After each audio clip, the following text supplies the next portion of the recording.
네, 이제 이번 시간에는 나머지 시간에 자녀교육 설계하고 단계적인 접근 전략을 좀 다뤄보도록 하겠습니다. 설계 전략이 오늘 핵심입니다. 그리고 단계적인 접근 전략은 여러분 어떻게 이제 이거를 접근을 하는지에 대해서 알려드리는 방향입니다. 자, 먼저 자녀교육 설계는 앞에서 보았던 명문가를 꿈꾸고 그런데 인공지능 시대가 다가왔죠.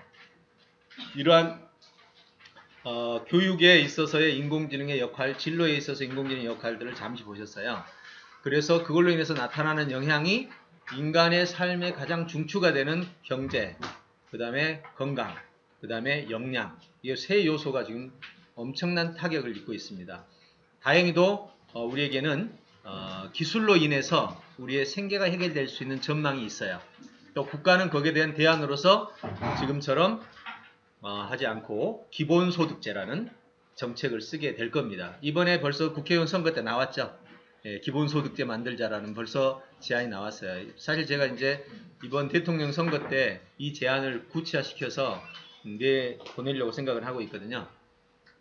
어쨌든 이러한 시기에 경제적으로 우리가 자립을 하든 자립을 못했던 간에 중요한 것은 내가 역량을 가지고 남은 인생을 살아가야 된다는 겁니다. 그것도 아주 오랫동안. 그렇다면 역량 중에 어떤 역량이면 나를, 잘 들어보세요. 어떤 역량을 가지면 나를 가장 행복하게 만들 수 있고, 두 번째, 남에게 능력 있다는 소리 들을 수 있고, 세 번째, 하는 일마다 성공할 수 있고, 그 결과로 가족이 명문가가 되고, 이걸 공통으로 뚫고 있는 핵심 역량은 뭘까요? 만약 이걸 모르게 되면요, 우리는 뭘 하게 되느냐? 아까처럼 중세연금술사식으로 하게 되는 거예요. 중세연금술사식은 어떤 방식이냐? 기업체를 예를 든다면 기업체에서 지금 마케팅을 해결하지 못했어요. 그러면 어디 가서 마케팅 솔루션을 사다가 하게 돼요. 근데 진짜 핵심 역량이 있는 사람은 마케팅의 원인 분석을 통해서, 즉 문제 해결 과정을 통해서 최적화된 의사결정을 내리고 거기에 문제를 해결하는 거죠. 모르는 사람은 남이 만들어 놓은 솔루션이나 남이 만들어 놓은 어떤 방법을 도입하게 되는 거예요.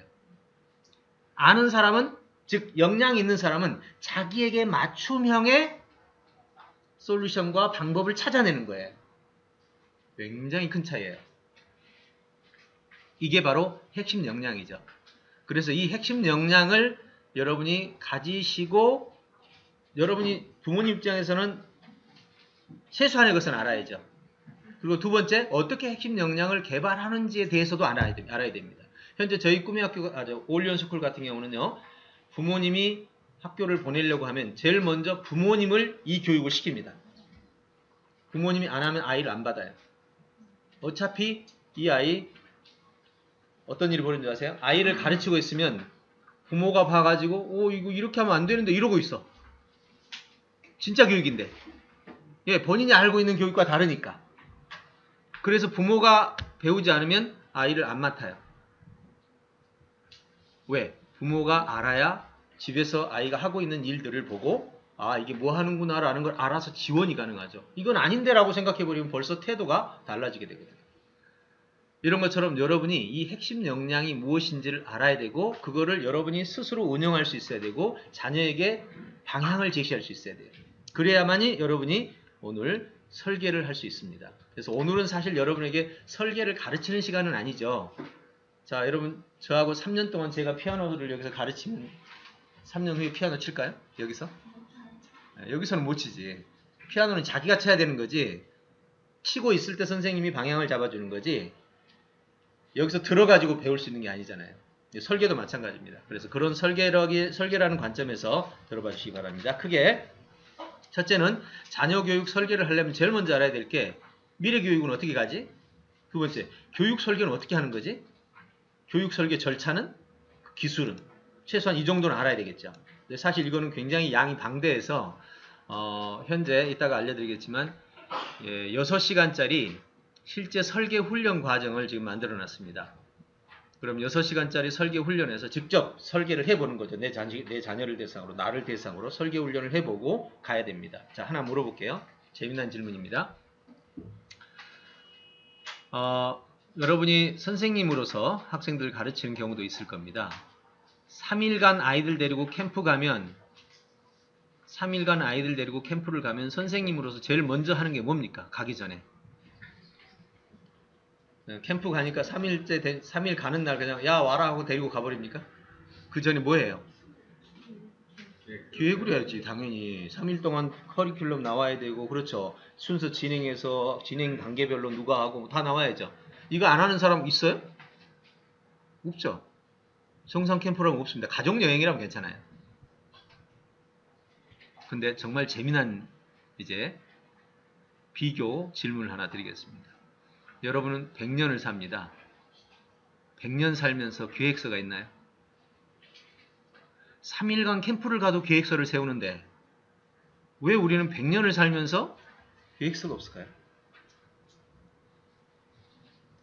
정말 재미난 질문이죠. 학교를 가보세요.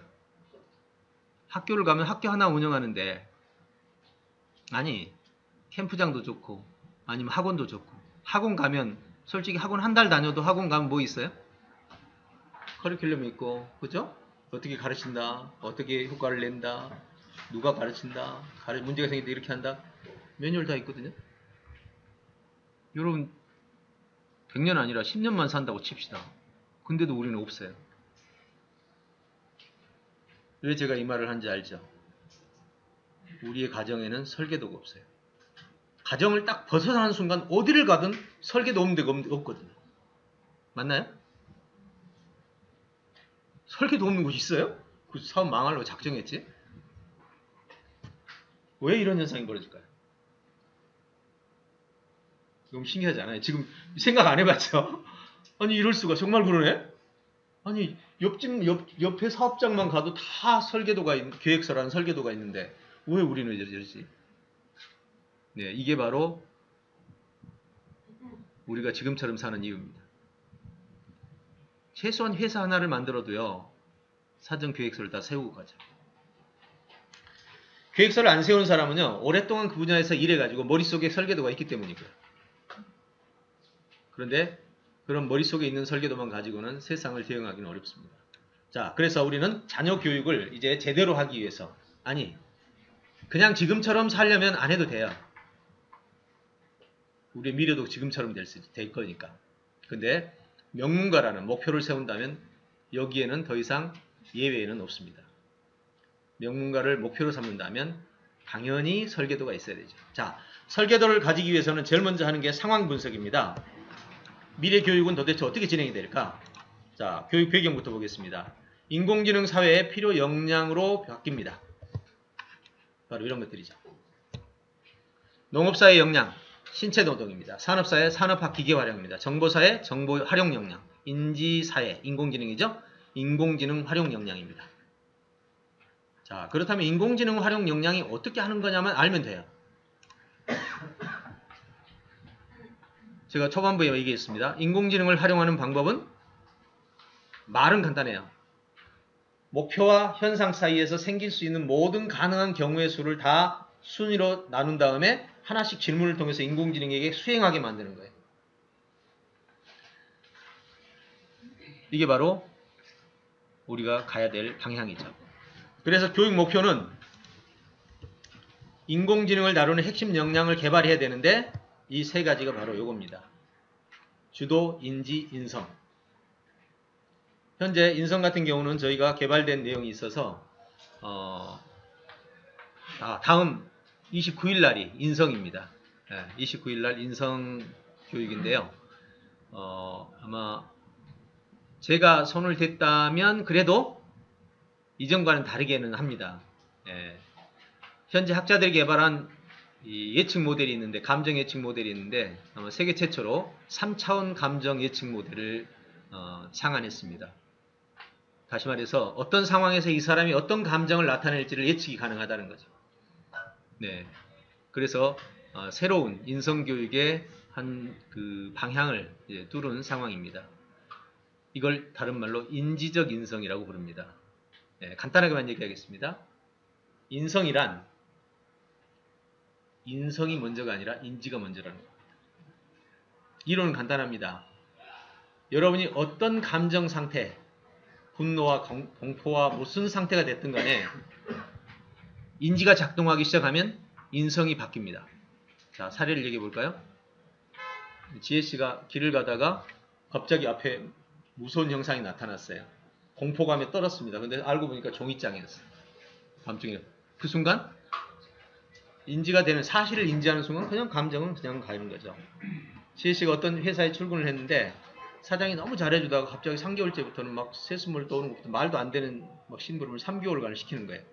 화가 나서 집어치우고 나가려고 복수를 하고 싶어서 그냥 어떻게 찾아보다가 사장 컴퓨터를 그냥 포맷을 해버리려고 열었어. 메모장이 뜨잖아요. 최지열의 이름이 있는 거야. 그래서 클릭을 딱 했더니 미국 이민계획이라고 나와가지고 이 한국 회사를 지혜한테 맡기고 가려고 훈련을 시키고 있는 거야. 지금 그 감정 상태 이제 예측. 부끄러움으로 그냥, 그렇죠. 엄마가 나를 버렸다고 그냥 평생 원망 속에 살다가 내가 엄마가 돼가지고 그 심정을 이해하고 났을 때 엄마 찾아가서 울면서 용서해달라. 인지는 감성을 모두 조절합니다. 저는 정말 이 연구하면서 어떻게 인지가 감성을 조절하는지를 발견하고 깜짝 놀랐어요. 예, 이번에 인성교육은 바로 그겁니다. 예, 아무튼 기대하셔도 됩니다. 인지 역량은 바로 인공지능이 다루는 핵심인데 거기서 아는 것 다음 알아내는 것 쪽으로 갑니다. 예, 주도 역량은 스스로 일을 추진하는 역량으로 교육 목표가 잡힙니다. 이게 핵심 역량, 이번 2015년 교육부가 잡아낸 방식입니다. 교육 주체는 학생 주체형으로 교육이 확산됩니다. 혁신됩니다. 교사보다, 자, 하나 재미난 질문을 이제 드려보겠습니다. 자, 저기 보지 말고 저를 따라오세요. 20세기 말에 교육계의 모순이었습니다. 자, 묻겠습니다. 교사라고 가정하시고 교사의 학습 목표, 교사가 학생을 가르칠 때, 가르치고 났을 때 목표는 학생이 더 잘하는 겁니까? 교사가 잘하는 겁니까? 시작. 네, 아니, 원하는 게 뭐냐고. 학생이 잘하는 거예요? 교사가 잘하는 거예요? 학생이 잘하는 게 교사의 목표죠. 근데 수업을 하고 나면 항상 누가 잘합니까? 시작. 이런 모순이 20세기 말에 교육계에서 짚어졌습니다. 문제, 언제나 교사가 더 잘해요. 그 말도 안 되는 이상한 교육이 벌어진 거죠. 그래서 교사들한테 물었습니다. 왜 교사가 더 잘했을까요? 시작. 네, 교사가 준비하고 교사가 가르쳤어. 그죠? 학생은 듣기만 했어. 그래서 해결의 대안입니다. 자, 답해보세요. 그러면 지금 상황에서 학생이 더 잘하게 하려면 이후는 어떻게 하면 될까요? 시작. 그렇죠. 네. 학생이 준비하고 학생이 가르쳐야 돼. 인류의 진리입니다. 저 할 말 있습니까? 교육이 이겁니다. 근데 문제가 발생했어요. 자, 학생 이름이 뭐지? 민서. 자, 민서, 내일 여기 이 교과 이거 준비해서 내일 네가 와서 가르쳐. 제일 먼저 뭐라고 부를까? 민서가 내일 이거 준비해서 내일 와서 가르쳐봐 라고 지시가 떨어지면 민서 지금 제일 먼저 질문, 그 다음 질문이 뭐야? 네, 어떻게? How to? 자, 이제 how to. 학생인데 저 학생을 교과서를 준비해서 가르칠 수 있도록까지 만들 수 있는 분. 이게 얼마나 어려운지 아세요? 왜? 선생님 되려고 몇 년씩 했는데 그거 하는가? 뭐가 더 쉬워요? 가르치는 게 쉬워요? 가르치게 하는 게 쉬워요? 100배는 쉽습니다. 그래서 쉬운 거 하는 거예요. 아시겠죠? 그리고 학생 역량은 포기하는 거예요. 지금 혁신학교들은 전부 이걸 다 바꾸고 있습니다. 이걸 바꾸고 있어요. 네. 학생이 준비해서 학생이 가르쳐요. 근데 그렇게 하면 심각한 문제가 발생해요. 30명 모여있는데 학생 1명 가르치면 수업 끝나버려요. 29명 어쩌라고? 그래서 쓰는 방식이 이거죠. 저희는 이 방식을 쓰고 있어요. 정말 인터넷 사회와 이런 그 인공지능의 이 기술들이 없으면 손도 못 대는 부분이죠.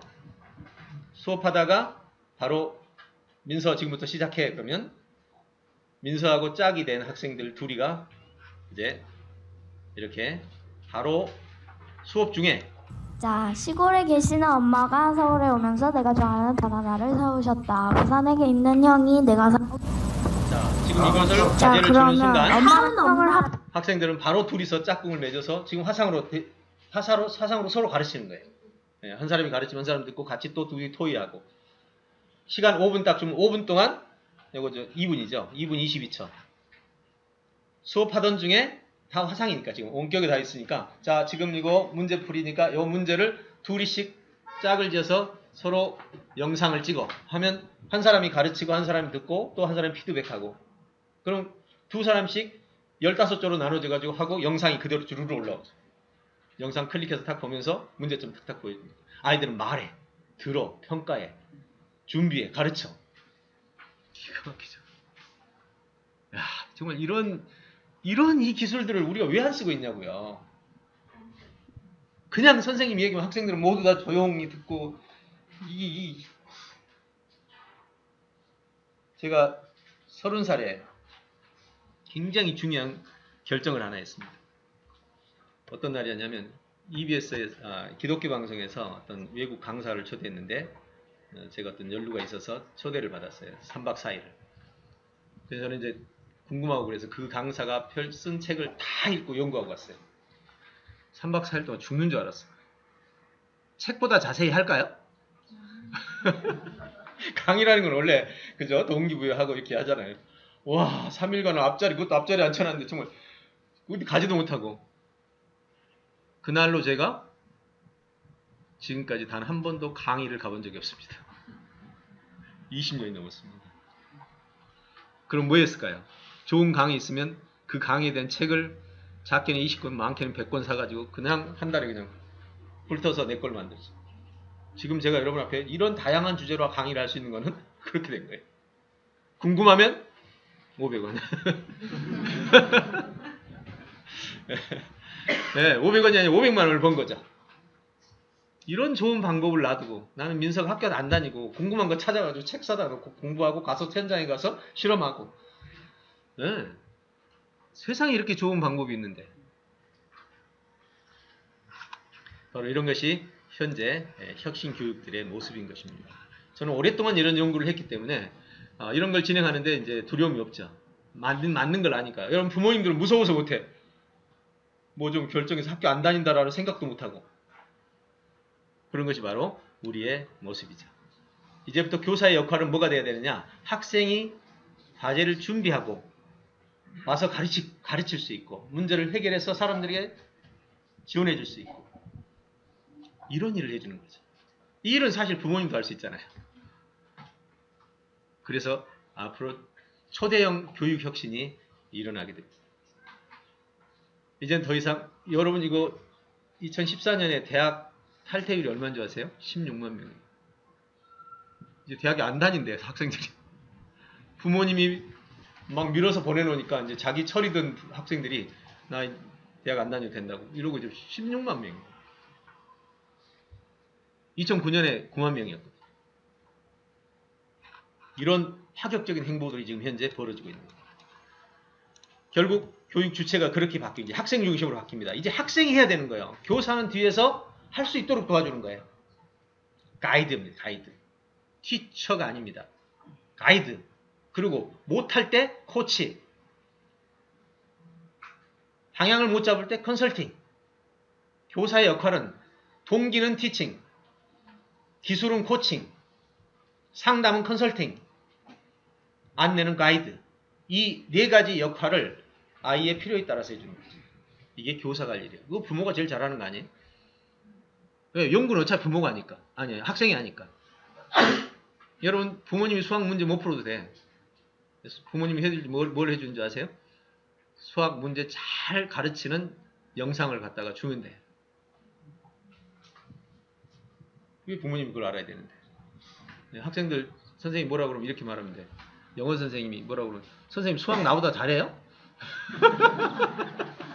민서 선생님 수학 나보다 잘하냐? 못하지 당연히. 선생님들은 하나만 하면서 우리한테 10가지를 하래. 이제는 때가 그런 게 아니잖아요. 물론 선생님은 이렇게 말하겠지. 야 우리도 과거에 다 했어. 그래서 그만큼 있으세요. 요즘에 한 가지만 연구한 학생들은 벌써 수천억 벌던데요. 요즘 여러분 인터넷 보세요. 얼마나 많이 나와요. 10대 막 10대 20대 막 자산가들 막 쏟아지잖아요. 근데 그들이 다 학교에서 가르친 대로 안 했어. 다 자기 분야에 한 가지 연구하다가 된 거예요. 그래서 제가 민서에게 무서우면 아직까지 학교 떠나는 거 무서우면 학교 다니면서 한쪽에서 하루에 2시간씩만 이 세상에 없는 거 연구하라. 하루에 2시간. 이 방법도 취업에 아주 가장 좋은 방법인데 삼성전자의 회사를 앞으로 2년간 연구를 해요. 삼성전자에 관한 회사만 2년간. 그래서 삼성전자의 가장 큰 문제가 뭔지 다 찾아내. 그 문제에 대한 대안을 하나만 잡아. 문제가 수백 개거든.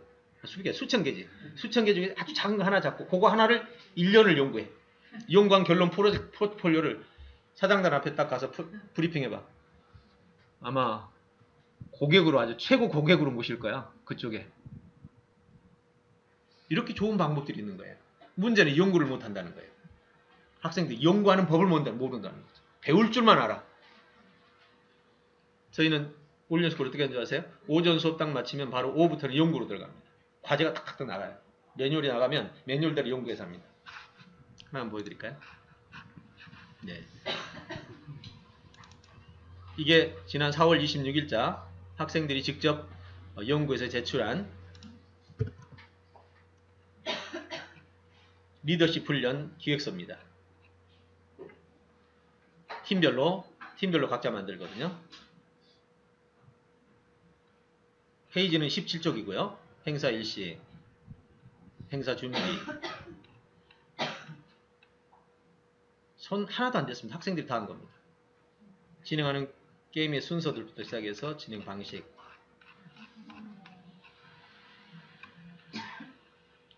거리, 장소 계획, 숙박, 활동 장소, 교통 계획, 숙소 이동, 행사 임무 분배, 준비 장비, 행사 예산, 행사 후 과정, 행사 일정, 과제 유익. 이 과제를 했던 유익이 이제 뒤에 붙었습니다. 과제 소감, 과제 출처. 한 4일 만에 연구된 결과입니다. 이 정도면 여러분 지금 웬만한 기업체 과장들 선을 넘어선 겁니다. 지금. 네, 아시는 분 다 아시겠지만 이런 게 바로 능력이라는 거죠. 여러분 학교 때 공부할 때는 학습을 잘하는 거죠. 사회에 나와보세요. 학습은 기본입니다. 사회에 나와서 능력이 있다는 것은 뭘로 결정된 줄 아세요? 문제 인식할 수 있냐. 두 번째, 문제에 대한 원인을 찾아서 대안을 세우는 과정을 기획할 수 있느냐. 그리고 대안을 세운 다음에 그것을 계획서로 만들 수 있느냐. 그 계획서를 제안서로 만들어서 상관을 설득할 수 있느냐. 제안서가 통과되면 세부 기획서를 만들어서 조직체를 만들어 가지고 이 사업을 성공시킬 수 있느냐. 이게 능력 아니라고 말하는 사람 손 들어보세요. 이 능력 외에 다른 능력이 있다고 말하는 사람 손 들어보세요. 민서야, 너 정말 능력이 뭔 줄 아냐? 학교에서는 이걸 안 배운다고. 저는 그래서 올리언 스쿨에서 이걸 가르쳐요. 이걸 가르쳐서 아이들이 지금 1년 하고 나면 사회에 나가서 일할 수 있도록. 그럼 지식은 어떻게 언제 배우냐고. 아까 봤잖아요. 뭉치 독서. 배우고 싶은 거, 아니 내가 연구하고 싶은 주제가 나오면 제일 먼저 책부터 수집해가지고 그냥 설계도를 만들어버리는 거죠. 설계도 한번 보실래요? 이거는 책 설계도입니다만은 이게 이제 인지기술이에요. 자, 책 10권을 읽고, 리더십 책입니다. 10권을 읽고 청소년의 눈으로 본 리더십, 청소년을 위한 리더십의 책을 쓰기 전에 먼저 이렇게 저술 프로젝트 하고 연구자료 10권. 이거 어른들 책이죠. 청소년 리더십 책은 별로 없습니다. 하고 이거를 청소년을 위한 리더십으로 해서 제일 먼저 본론 결론, 청소년 문제 원인 쭉쭉 찾아 나가죠. 자, 이걸 글로 써볼까요? 이거 다 이렇게 만들고 난 다음에 글 씁니다.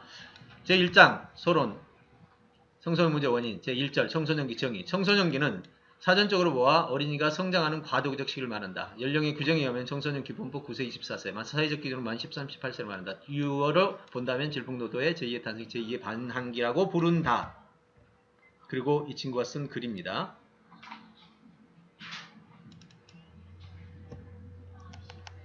방금 여러분 봤던 글이 어떻게 표현됐는지 보세요. 여기에 목차가 먼저 나와 있죠. 구성이. 그리고 청소년기는 아동이 정신적 사회로 성이 되는 과도기적 시기다. 청소년기 연령 규정 벗기마다 하는 성기 기본 9세 24세 만 13세 18세 성소 청소 유사후로 질풍노도 제2 탄생. 누가 쓴들 이 글이 안 나올까요? 이거 가지고 쓰면 아시겠죠? 문제는 이거 만드는 게 어려운 거지. 얘가 이리 갈 수 있고 얘가 이리 가버리면 이제는 로직이 다 흐트러지죠. 글이 안 나오는 거예요. 이걸 설계라고 해요. 여러분이 자녀교육 설계를 할 때 이런 로직을 짜는 걸 배우는 겁니다. 여러분 사회에서 MNC, 미시라고 그러죠. 중복 없이 누락 없이. 그거 할 줄 알면 논리적 추론이 가능합니다. 즉 오류가 없어지죠. 중복 없이 누락 없이 순서대로 체계화를 시키면 컵을 만들어낼 수도 있고 이걸 만들어낼 수도 있고 사업을 성공할 수도 있고 뭐든 다 됩니다. 우리가 원자를 발견한 것도 원자의 구성 요소를 중복 없이 누락 없이 순서대로 체계적으로 만들었기 때문에 우리가 원자를 지금 가지고 이용을 하는 거예요. 이게 학문이죠. 이런 역량을 기르는 것이 인간 본질적인 역량이에요. 이걸 알아낸다라고 하는 거예요. 알아냈는데 틀리면 실패잖아요. 그래서 이러한 요소를 우리는 자녀 설계, 자녀 교육 설계를 할 때 필수적인 과정으로 보는 거예요.